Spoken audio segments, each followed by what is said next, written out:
name. Amen. Amen. Let us go to our opening words this morning. It comes from Psalms 124, very familiar passage of Scripture. And it reads,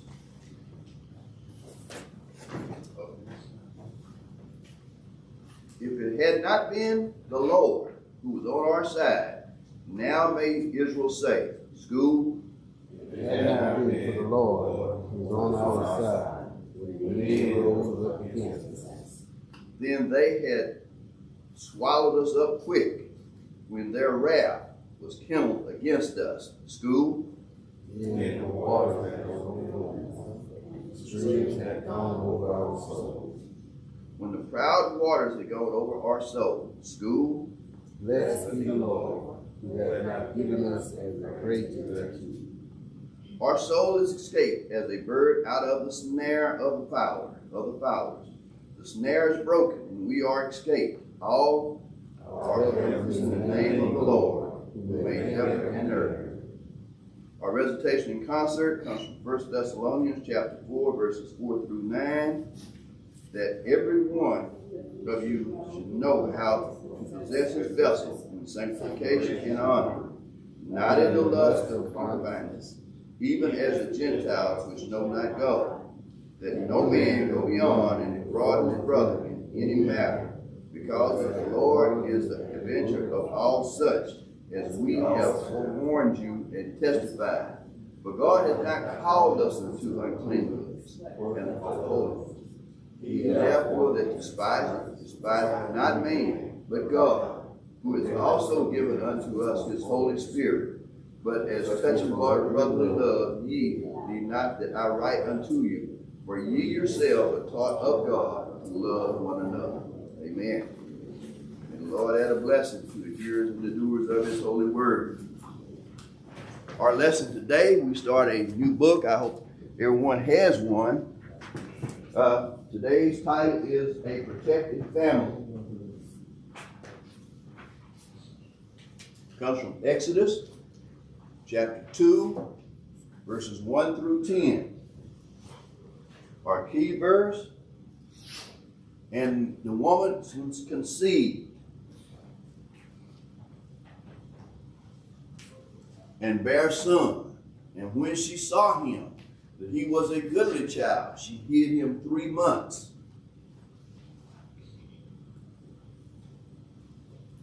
At the time of our lesson, the Pharaoh of Egypt had issued an official order requiring all male children born to the Hebrew women to be killed. They were to be thrown into the Nile River as soon as they were birthed from the womb. Moses was born under these circumstances. To preserve his life, which in turn vouchsafed his destiny, Moses' mother had to think quickly and creatively. This lesson features the birth and adoption of Moses that resulted not only in his preservation of his own life, but ultimate deliverance of his people. In chapter 1 of Exodus, the Hebrew people were repopulating so fast, they were multiplying, that the Egyptians got afraid. They were saying, man, there's going to be so many Egyptians that if anybody rages war against us, the Egyptians are going to rise up against us also. So that is why the Pharaoh came up with this decree that all the male children were to be killed, because he knew that the males were the ones that were going to be fighting against them. So he was trying to keep them from getting so strong that they could overtake the Egyptians. And the first decree was for the midwives to kill them. The midwives they came back and in turn told the Pharaoh, they're not calling us. The midwives followed God's instructions. They didn't follow the Pharaoh's instructions. So they weren't killing these kids. And the Pharaoh called them in on it. And they told him that they by the time they got there, the women had already had the babies and everything. And so it was too late for them to kill them at birth. So that's when Pharaoh said, well, we're going to throw them in the river. And he sent his guards to make sure that that is what happened. The account of the birth of Moses remains a special acknowledgement of the gift and protection of God upon his people. Even under the most distressing, depressing, and dire circumstances that continue to confound human reasoning and thought. While living in Egypt, the Lord blessed the Hebrews to grow and multiply in his foreign land. And when the Egyptians realized the population explosion of the Israelites, they feared that this group would overwhelm and conquer the land. An official order was issued that on the birth stools, the midwives were to kill all of the newborn male children. And when this did not slow the birth of the male children, Pharaoh then told them to drown them in the Nile River. But God, however, had plans for the child who would be named Moses. You know, if God has a special hand in your life, it doesn't start oftentimes when you become grown. It starts from childhood on up. Let's go to our first exposition. And it reads, "And there went a man of the house of Levi, and took a wife, a daughter of Levi. And the woman conceived, and bare a son. And when she saw him, that he was a goodly child, she hid him 3 months. And when she could no longer hide him, she took for him an ark of bulrushes, and dabbed it with slime and with pitch, and put the child therein. And she laid it in the flags by the river's brink. And his sister stood afar off to wit what would be done to him." Moses' mother looked at Moses and saw that he was a goodly child. I think the reading says throughout it says he was beautiful. Okay. That doesn't mean he looked good. Okay. That means that he looked like he was destined for great things. Okay, looked like God had his hand on him, is what she means here by he was a goodly child. We were introduced to his parents, his father, who was a man of the house of Levi, and his mother, who was a daughter of the house of Levi. Moses' lineage was significant here to be established because of his chosen status to be the deliverer of his people. Now, if you Bible scholars remember, the tribe of Levi was the most appropriate family group to accommodate his future calling, because it was a designated clan responsible for the sacred duties of the Hebrew people. They were supposed to keep all the secret instruments and all the things of God. The tribe of Levi, that was their job. And the parent connection to the house of Levi shows that Moses was qualified for the service God would later call him to do. This meant that Moses was a part of the priestly class of Israel and could claim priestly status as one who would implement and oversee much of Israel's ritual and religious institutions. You know, reading the Bible, I didn't really think about maybe Moses being a priest or being of the priestly clan until I read this. I read Exodus, okay? And it kind of brings it to light. If you are a member of the clan or the tribe of Levi, then you're born into the priesthood. Now, that doesn't say all of them are actually priests, but they're born into that clan. They're to protect the rituals and the religious institutions of Israel. Now, after Moses' mother conceived and bore him, she saw that he was a beautiful child. So she hid him for 3 months. Now, it's real easy to hide a child for 3 months because they don't keep up a whole lot of noise. Okay. As long as you keep them dry and fed, they're good. Okay. They're going to be quiet and they'll sleep most of the time. So she didn't have a problem hiding him for those first 3 months. Okay. But again, beautiful here does not mean he was good to look upon, but refers more to Moses' godly characteristics.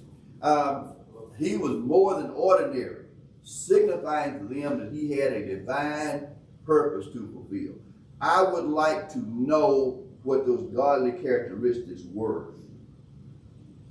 You know, we are not maybe privileged to know what Moses' godly characteristics were, but I would be very interested in knowing what they are. At 3 months of age, he had to be a unique child. But, you know, in order to hide that child for 3 months, it was pretty easy.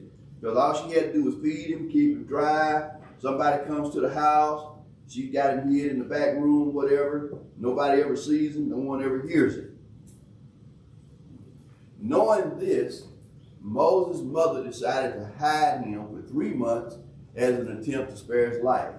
Again, the first 3 months of a newborn's life they are expected to sleep extensively and not move around too much. They're not going to do a whole lot of moving around. They can be kept from crying by nursing and rocking. Okay, Moses was small enough to be hidden easily in the home, away from prying eyes and prying ears.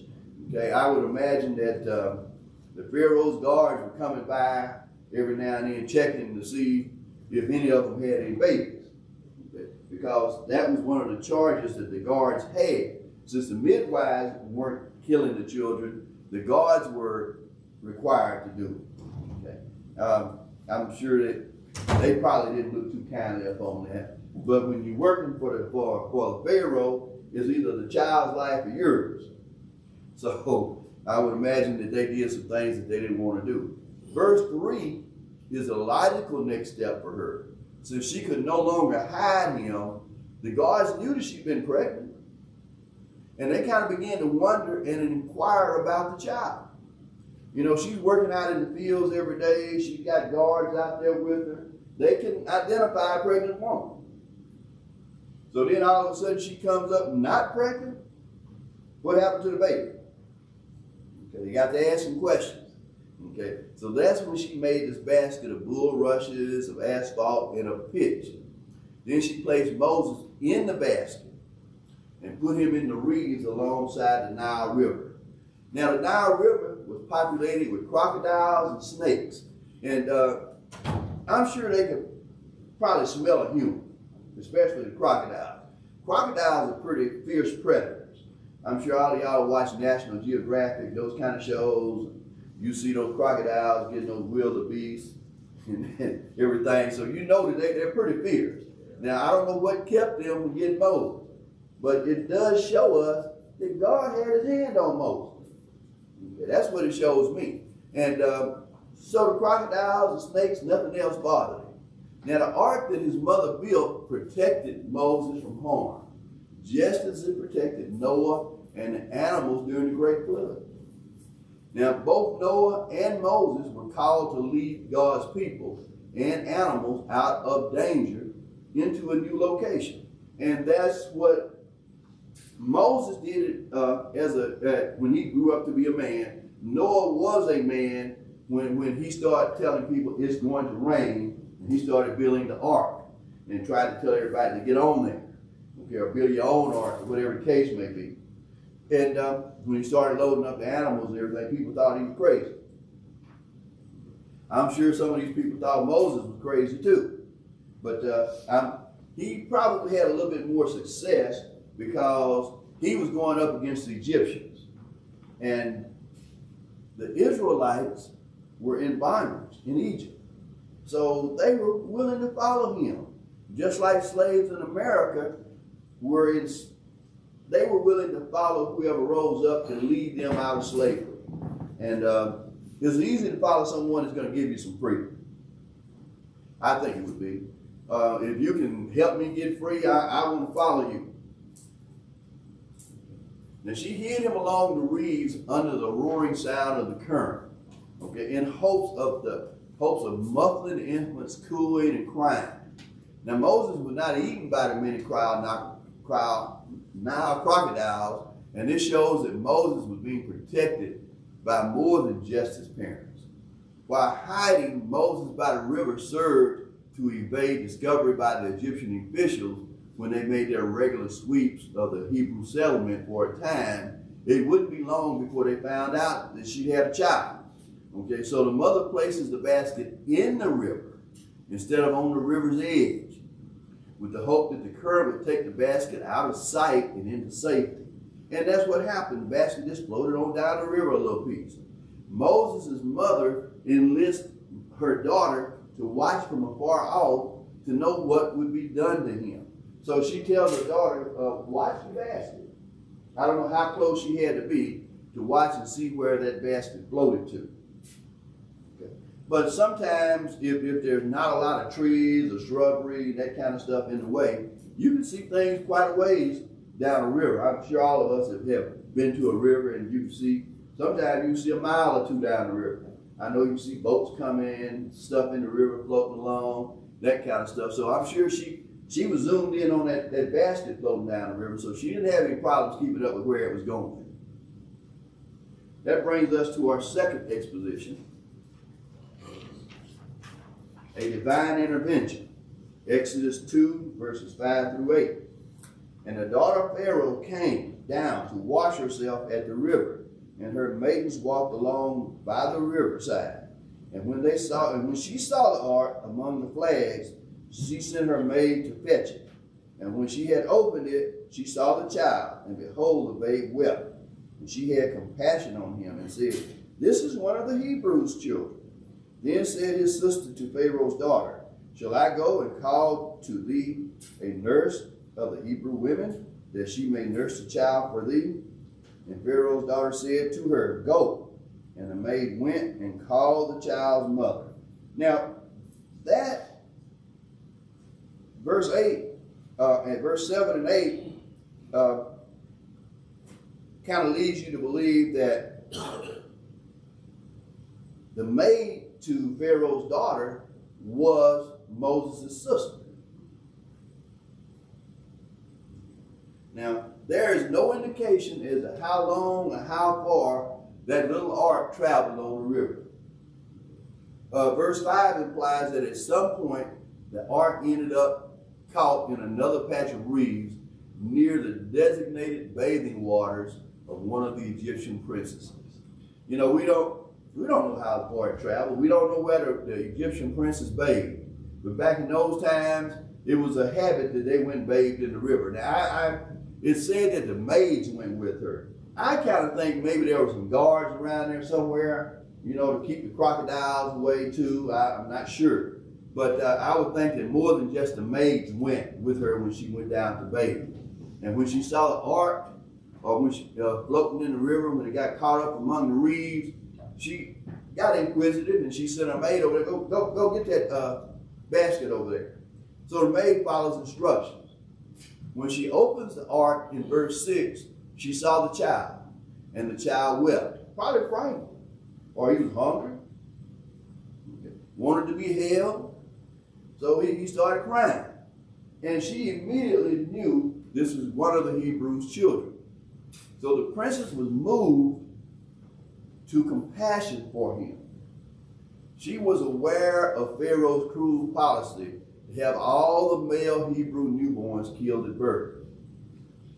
The princess spares Moses' life in defiance of the law. She made a decision to keep the baby. Now, this is her dad. So she didn't just defy Pharaoh's law, she also defied her father's law. And I would assume that her being a woman, she found this to be cruel. Any woman would find this to be cruel.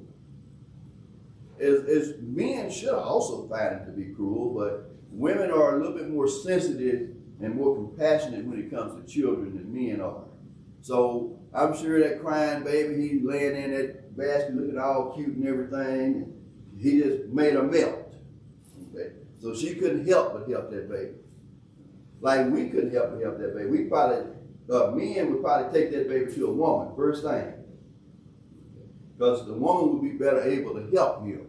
Okay, so in this case, the princess was moved to help the child.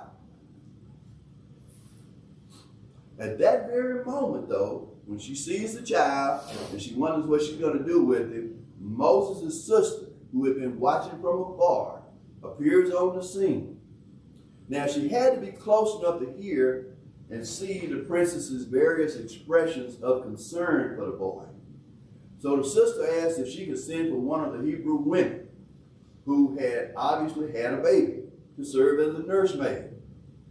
She had only one person in mind for the job, her mother. The suggestion was a practical one. Even in desperate circumstances like this, it was very practical. Okay? No Egyptian woman would have nursed a Hebrew baby. So the princess readily agreed and gave a one-word command in verse 8, go. And Moses' protection was assured. Now, if you think about it, the princess went to the river to bathe at the exact time she needed to go. Okay? So that she could find the basket. So that she could send Moses' sister to get a nursemaid for her. The sister knew exactly who to go get. So she goes and gets her mother to do the honors of continuing to raise Moses. She tells the mother, she said, I'll pay you for you raising this child. Now, I don't know how long she raised the child, but we'll see here in just a minute. She raised the child until he got old enough to start being trained. So I don't know when they started training them to be princes or whatever, but she raised him until that point. Okay, let's look at our third exposition. Moses' life was forever changed here. A changed circumstance. Exodus chapter 2, verses 9 and 10. In verse 9, his mother and his sister returned to the riverside with haste to meet the princess. The princess arranged a nursing contract with Moses' mother. She instructs her to take this child away and nurse him for me.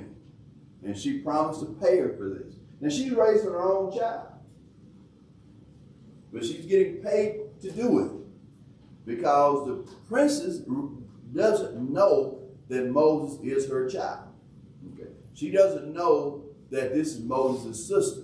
So she creates an agreement that not only permanently protects Moses, but guarantees his overall well-being. He was getting put into the royal family, so to speak. Okay. And so the royal family had privileges and that kind of stuff that he otherwise would not have had. The directive to take the child away was permission that the Egyptian princess gave to Moses' mother to take the child and raise him in a home environment. To bring a Hebrew baby into the royal palace would have been unthinkable. You know, she couldn't have walked up in there with that baby. It would have been a problem. So, as a result of that, Moses' mother took Moses back home, where he'd been all the while, and she continued to raise him. Now, I don't know how the guards missed this, or maybe she told the guards that hey, don't go over there messing with the woman. This baby is actually my baby. Okay, so you don't need to mess with it. I'm sure she had to probably tell some of them something because they made periodic sweeps through the Hebrew community looking for young little children, especially boys. Now, as the child grew, his mother brought him to Pharaoh's daughter, where he became her son and began his training as a young Egyptian prince. She officially adopts Moses by giving him his name, which meant drawn out of the water. By doing this, the princess publicly recognizes Moses as her adopted son. So she gives Moses royal status. When she adopts him as her son, she puts Moses in the royal household. And his protection is guaranteed at this point. She'd already pretty much guaranteed it when she got him out of the river. But now he gets to move up into what we would probably say the White House, so to speak. Okay, he is under the protection of the Pharaoh because he is a part of the Pharaoh's household. Now, in conclusion to today's lesson, the tradition is that she was a widow who had lost her husband during one of the Egyptian wars. We don't know which one. They didn't say. It said no one knew whether she'd been pregnant or not prior to her husband's death. So she used that premise to claim the child as her own, which gained the child entry into the palace and the royal family. The question that puzzles me here is that there's no mention of anyone ever questioning her, where did the child come from? You know, it's kind of hard being pregnant.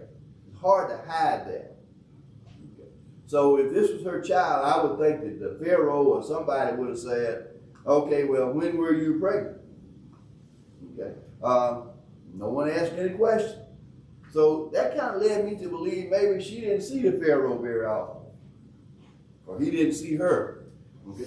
Now this account converges on the decisions of three women: the birth mother, the child's sister, and the princess, who ultimately decided the fate of the unknown newborn who had been slated for death because of an order given by the Pharaoh, the princess's father. You notice there are no men in this story? Other than the Pharaoh is mentioned, but he had nothing to do with saving Moses. This was done by women. This account of Moses' birth, though, is one that shows God's protective power in a time of crisis. Moses' mother and sister acted in boldness by disobeying an unjust law. We are called, like them, to resist the evil that would destroy our communities. Resistance, though, carries with it the possibility of making our lives difficult. Nonetheless, without resistance, evil would grow unchecked and could destroy humanity. Think about what if we had not resisted being slaves? Where would we be now? What if our ancestors had not resisted that? We'd still be in slavery. And a lot of the things that go on in our society, if we don't oppose them, then they put us in a bad situation. So we have the right to oppose things now. It doesn't always go our way, but we have the right to openly oppose them. Now, are people going to be happy when you oppose something? Not necessarily. But we as a group, if we go down and we oppose something, at least they know we oppose it. And that's how we bring about change. Okay. Here, I'm sure Pharaoh wasn't happy when he found out Moses was an Egyptian, which he did because Moses went in and asked him to let his people go. And once he did that, then the Pharaoh knew that he was Egyptian. But the Pharaoh had raised him. He was a part of his own household. And, you know, you can take a child in at a young age, and you will grow to love that child, regardless of who or what he is. That love will grow. It's kind of hard not to love a child. They're innocent. Okay, they hadn't done anything. So I'm sure the Pharaoh was the same way. I'm sure Pharaoh probably played with the boy. Now here he comes and asks Pharaoh to let the Israelites go. So Pharaoh thought about it. But another thing that was messing with Pharaoh was, there's so many of them. If I don't let them go, they're going to go anyway. Because they outnumber us. Probably 2 to 1, 3 to 1. So how am I going to keep them in bondage when I can't control them?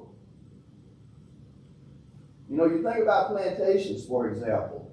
On those plantations, there were very few white people. They kept black people in bondage because, number one, black people didn't know where to go. They didn't want you educated because then you know as much as they did. So that is how they control them oftentimes. But once they got some education and learned that, hey, I don't have to do this, the white men got in fear. And they were afraid of slaves. And that's why they fear black people now. You let 2 or 3 black people gather at one point and start talking. Not as much as it was, say, back in the 60s and 70s, But they still have a fear of black people. You don't even have to be talking about them or doing anything to them, but they still have that fear. What are they talking about? What are they planning to do? They want somebody to tell them what's going on. If we call a big meeting and a couple hundred people came out here, they want to know what happened. What were we talking about? What's the civil rights meeting about? That's why they had such a fear of one of our great leaders, Martin Luther King. Because he gave people the courage, and he was a voice for black people. And he was a voice for them doing the right thing. So they had a fear of him. And that is probably why they had something to do with him being killed. They're not going to tell you that, but they'll say that the guy that killed him acted the law. And he may have. Maybe he had so much fear that he did act alone. But we'll never know the truth on that situation, nor will we on several others. But they had, I'm sure the Pharaoh had a fear of Moses at this point. Any comments this morning?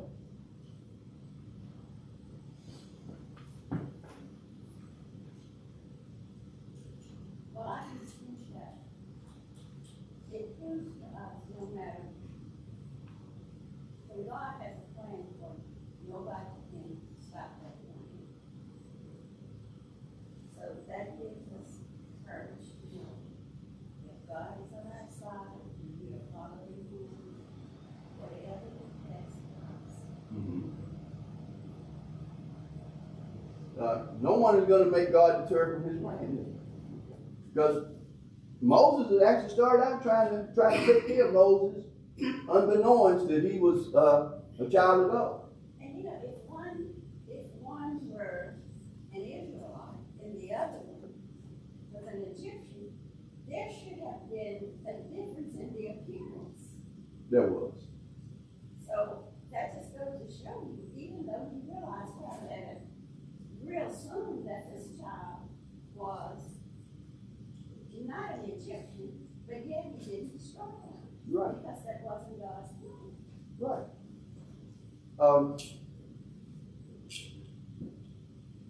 I'm sure he probably looked nothing like the Egyptian. Okay. But his daughter took him in and said, "This is my child." Now, I'm not going to think that the Pharaoh was gullible enough to think that that was her actual birth child. If he did, he was pretty naive.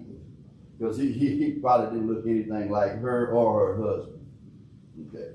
Skin tone would have probably been the first giveaway. But he accepted it.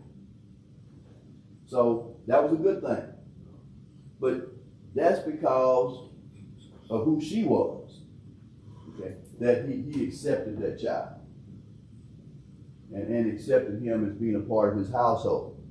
But he went through all the training that all the princes and did in the royal palace. He went through the same training that they did. Okay, so he didn't deny him anything. He gave him the same rights and privileges as his probably other grandkids had. I'm sure the princes probably had some brothers and sisters that had kids. And he got the same rights and privileges that their children did. He got played with just like their children did. Okay? So he didn't make any difference in it, which was a good thing. Because Moses knew the workings of the royal family. He knew the workings of the palace. He knew just how to approach the Pharaoh. And as a result of that, he got his people free. Any other comments this morning? I have a question. Yes, sir. Why didn't this decree affect Moses' brother? Maybe it didn't come down until, was Moses' brother older or younger than Moses? I think he was older. I think he was older too. The decree had probably not been put in place when he was born, because the decree, after he saw that the population was booming, then he put the decree in place to kill all the male children. So if Moses' brother was 3 or 4 years old, He specified newborns. Okay, so that may be how Moses' brother was not killed, or why he wasn't killed, because he was probably 3 or 4 years old at that time. Anyone else? So that also goes to show, like Sister White was saying, that when God has a calling on your life, He'll use those that are meant to destroy you to elevate you. Right. And that's what he did with Pharaoh. Okay. Actually, Pharaoh was probably not even thinking about letting the Israelites go until Moses came to him and asked for their freedom. He thought nothing of it. Okay, he thought, well, we'll just keep them under bondage. They don't know where to go, and then here comes Moses. Any other comments? That took some faith for Moses to keep just being obedient to God and doing what God had told them to do. And at first, it probably was like, no way this is going to work. But he kept on doing what God told him to do. He let people go and by his obedience to God. Because God was working through Moses, wasn't he? In some later lessons this month, we're going to look at that. But Moses had some real doubts about, going to the Pharaoh and asking for their freedom. He wasn't ready to just go in there and ask for it. Okay, but Moses, God told Moses that He'd speak for him. Moses was like, I don't even know what to say. But God told him, just go. Sometimes, folks, He tells us to just go. We don't always want to go. We don't always know what to say. But if we let go and let God, He'll speak for us.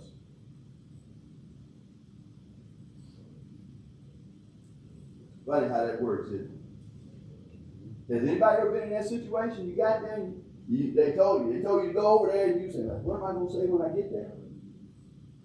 Has that ever happened to any of you? Yeah. It's happened to me. And God will tell you what to say once you get there. Once you start talking, you can say, how did I come over there? Okay. Where'd that come from? That was not even in my thoughts. But God will take over your thoughts. Has God ever taken over your thoughts? Yes, He has. He's changed what you were going to say. You probably was ready to go in there and just cuss them out and talk bad to them and call them all kinds of dirty names and everything. And you get over there, and guess what? You don't do any of that. Because God has changed you. You've been touched, okay, by God. And God leads you down another path rather than the path you had intended to go down, which is wonderful. Any other comments this morning? Yes, sir. It just shows me that with God in your life, you can start out one way and end up another. Moses started out one way, being almost on the verge of death. Then the next thing you know, he's being a leader of his people. Right. He should have been dead. Should have been dead. If the Pharaoh had his way, if the midwives had their way, or did what the Pharaoh told them to do, then Moses would have been dead. By law, he should. By law, he should have been dead. But not by God's law. But his mother was thinking. We oftentimes refer to thinking outside the box. Moses' mother was thinking that, what am I going to do? I've hid him as long as I can hide him. He just started crawling around, keeping up noise, and all this kind of stuff. Somebody's going to hear him. Or somebody's going to come up in here one day and see him. So what am I going to do? Who would have thought to put him in a basket and put him in the river? She probably thought the crocodiles were going to get him. But she sent her daughter to watch to see what happened to him. And I'm sure she was elated when the daughter comes running back saying the princess got him.